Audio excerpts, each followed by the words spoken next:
Welcome to Zero Tolerance for another episode of Learn to Burn with Practical Machinist. In today's episode, we're going to talk about what happens when EDM goes bad and how do you recover from it. In this episode, we're going to be burning carbide. Carbide's very difficult to burn. It takes a lot of electrodes, uses reverse polarity, and it can cause problems if you're not careful. Let's get into it.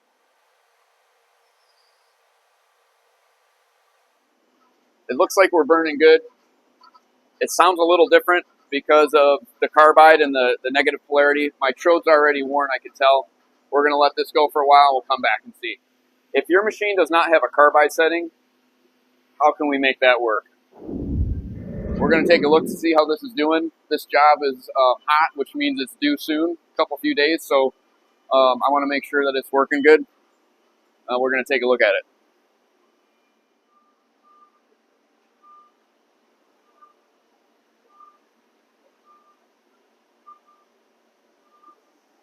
It looks like my trode is worn a lot. This looks really dark in here, which isn't normally that dark. It's not in steel anyway.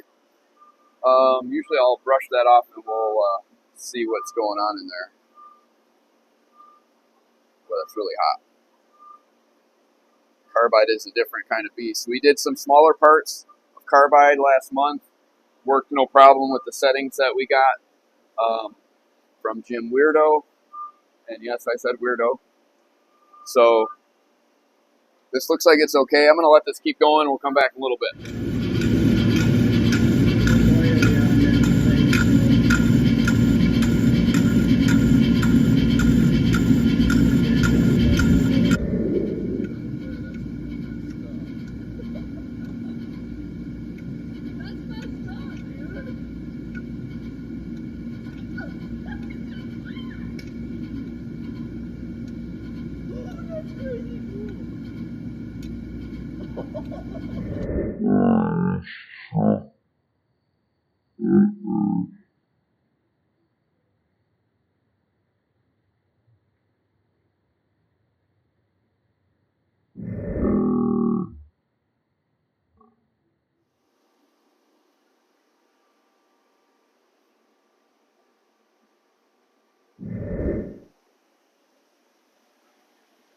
Oh, that ain't cool.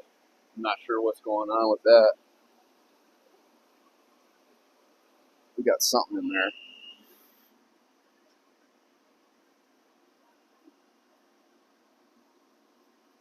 That's what we call a DC arc. That is not cool.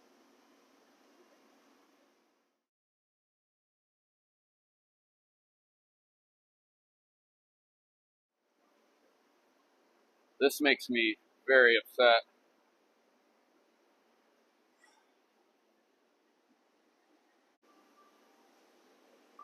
I don't know.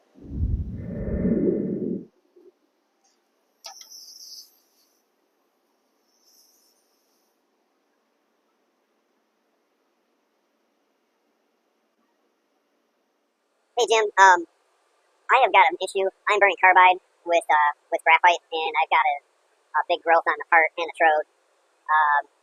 What can I do? Can you help me with some settings? On time and off time? I'll take a look. Thanks.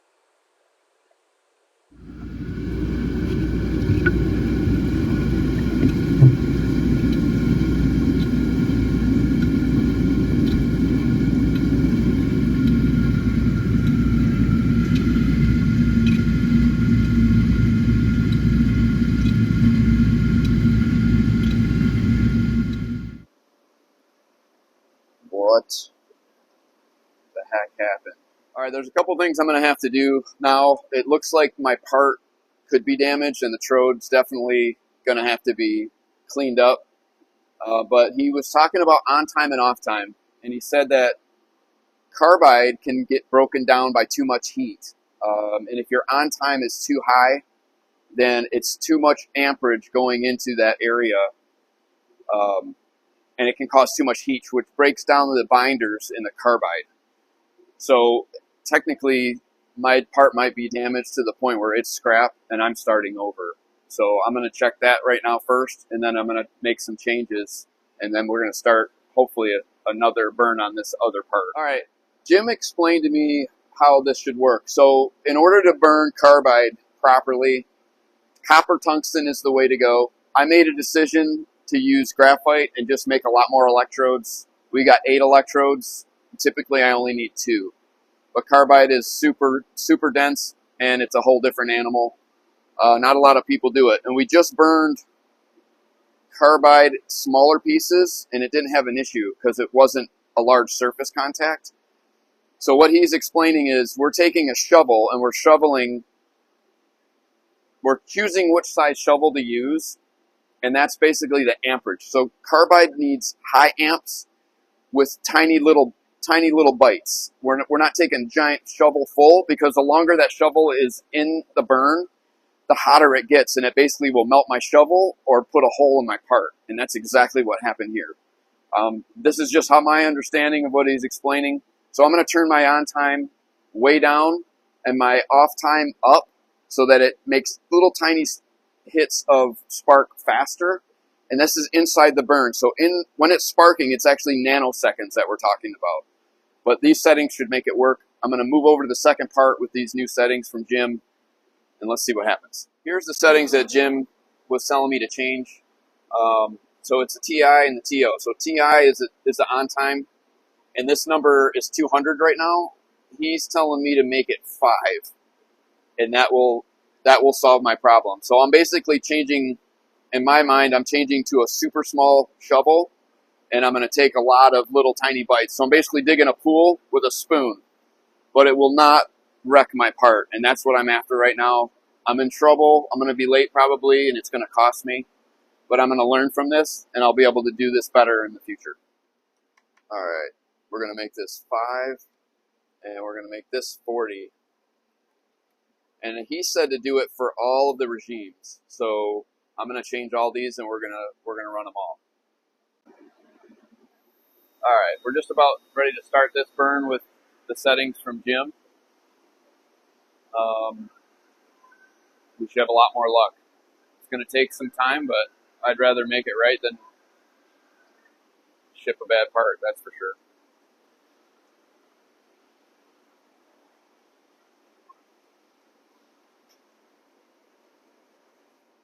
Along with changing this generator settings here from the TI to 5 and the TO to 40, we also changed the overburn technology from 10 thousandths to 5 thousandths. So I've reduced my spark gap. I'm trying to conservatively burn this part out safely. At this point, I've made a mistake. It's going to cost us some time and money, but I'm considering that an investment in my future. So next time I'll be able to serve a customer that has this kind of need, and that's where the benefits come, is when we can serve someone in the future. You can see as we're burning this, it's a lot less aggressive. So I'm going to take a look at it here in a minute. It should be a lot more clean than we were seeing there. So I've got high hopes that this is going to fix it, and I'm still pretty upset that I made a mistake. But that's one thing. Failure in school is always bad, but failure doing something like this in the real world, failure is a good thing because you can learn from it. I'll remember this for a long time, a lot longer than all the perfect things that we make. So taking that failure and turning it into something that you learn from, it's just going to add tools to your toolbox for the future. I do have a question for everyone. What happens at your shop when you make a mistake? First, I know you're going to be mad at yourself, but how are you treated? What's the environment like? Because it's never fun to make mistakes, especially when it costs the company, it costs you time and money. That's a serious thing, and it hits everybody at home. For me, it's very frustrating, and it's mostly I'm hard on myself. So just curious what it's like for you guys in your shop. Making mistakes is learning and growing. That's how we got to look at it. So the terminology from Jim is that he's explaining that too high of an on time in carbide will break down the cobalt binders in the carbide, which is basically too hot, too long. And there's actually flakes coming off the carbide, which is very interesting because that's what cutters are made out of. And you're using that to cut hardened steel. So it's very interesting to see that break down the way it did. And that color of the burn was off. and that was why it got too hot. A couple more things I want to cover is when you're doing something you've never done, it's super important to give yourself enough time.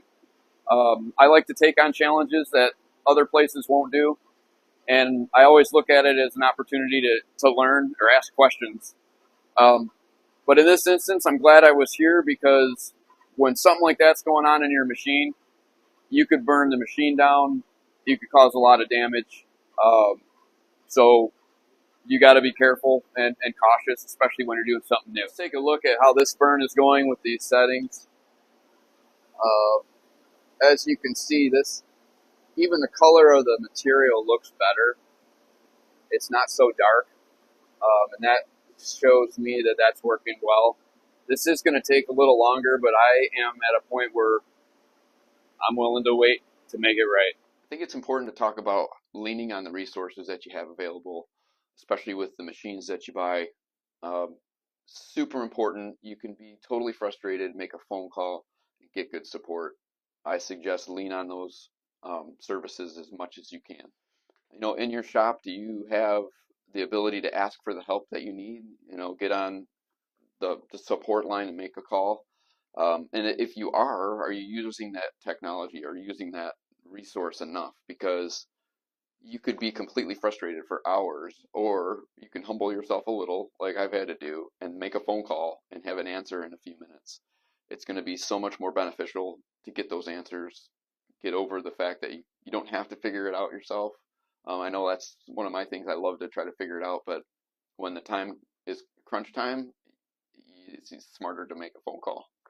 My last question for you is, which company has been the most support for you? Whether they're available, easy to get to, or they're answering the exact question that you're calling about. Having those companies in your corner is so powerful. Just curious what you guys have in your shops. I do want to talk about the wire process for a carbide.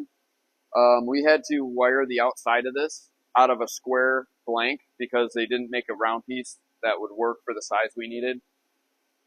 And when we talk about the contact surface being too hot, if it's too big on the conventional or sinker EDM side, the 10 thousandths wire didn't have much trouble. It was a little bit longer, maybe 25% longer, but not a big deal when we wired these outside and inside to get through the carbide diameter. So I just wanted to bring that up. This was a very easy process with the wire machine on carbide compared to the sinker side. Graphite on carbide is the worst wear you'll have. Copper or graphite with copper in it, or copper impregnated graphite, is better wear. And copper tungsten is the best wear on carbide. Those are the three choices. I could have made the electrodes out of those other ones. I chose to use just regular graphite, thinking I would just keep it moving. Looking back at it, I would do it differently next time. Thanks for joining us for our Learn to Burn episode with Practical Machinist. Hopefully your EDM does not go bad. Remember to subscribe and like, and we'll see you next month.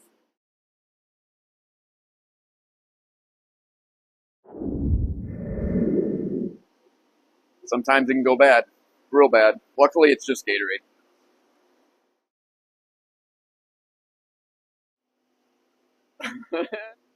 I'm not ready.